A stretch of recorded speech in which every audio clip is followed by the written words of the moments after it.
So let's just run through this to make sure you understand. We've got a public function construct, so we've got a constructor here which is reading in some arguments from when we initiate our class. Then what we're doing is we're checking to see if this connect function returns a true value.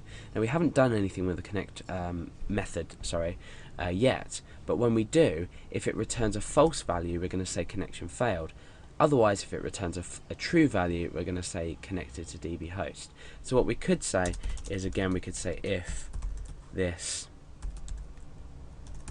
connect DB host DB username DB password. So if this equals true, basically, because we don't have this exclamation mark here as our not, saying is it not true.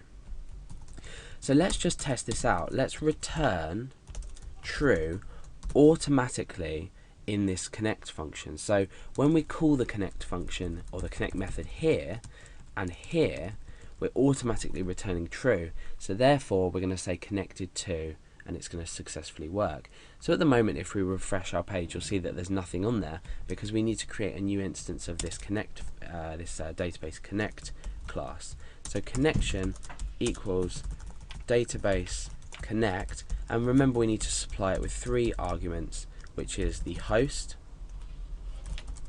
the username, and the password. So this actually at the moment isn't using the MySQL connect function to see if it's worked or not. We're just supplying through 3 arguments, and then we're automatically going to return connected to localhost because we're automatically returning true on this connect method.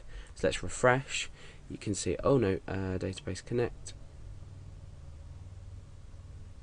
Oh, sorry. Okay, so I've put connection equals database connect. We need connection equals new database connect, because now what PHP thinks I'm doing here is it thinks I'm calling a function when in fact it's not a function, it's a class or an object.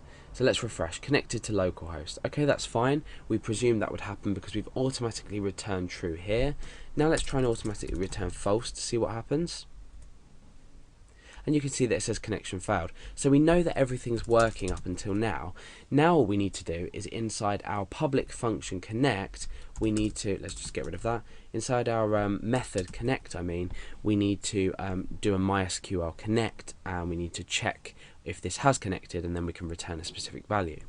So we just say if MySQL connect, we'll put a not in there, so if the connection is false, or if it hasn't worked, and we're supplying, remember, database host from the arguments up here, database username, again from the argument here, and then also DB password.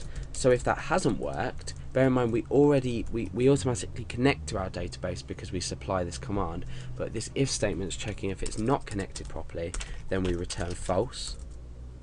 So hopefully now you can see it start coming together. Else, return true. Okay, so what we're doing now is we're connecting to our database. If it hasn't worked, we're returning false back to this construct here where we've made our check, and otherwise we're returning true back to not the construct but the check in here where we're using this connect. So now let's double check that. Let's refresh our page to see if we don't have any errors.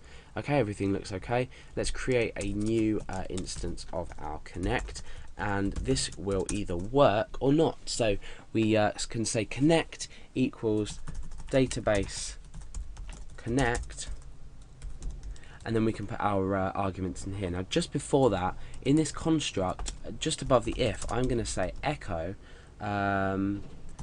attempting connection. Okay, so I'm writing attempting connection, and then what we'll either get is connection failed or connected to our server.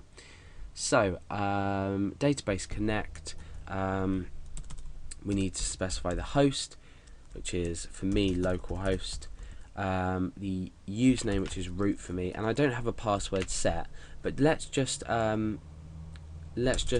rid of that for now and refresh and see what happens. Oh, again I've done the same thing and I haven't used my new keyword in there. Let's refresh, and you can see we've got attempting connection and then connection failed. So now let's try with the correct credentials. I'll type my my username in there. So this will successfully connect to my database. So let's check if it works. Okay, and it says connected to localhost. So with what we've learned already, and with using this constructor here, we've automatically taken in some arguments from when we create a new instance of our class. We've read these in, and we've used a function called connect, which has allowed us to connect to our database. Now, why is this useful? Why might this be useful in a real life situation? Because it's just simply an easier and tidier way to connect to your database and return errors. You can see that here we've got a really neat way to show that we've connected to our database.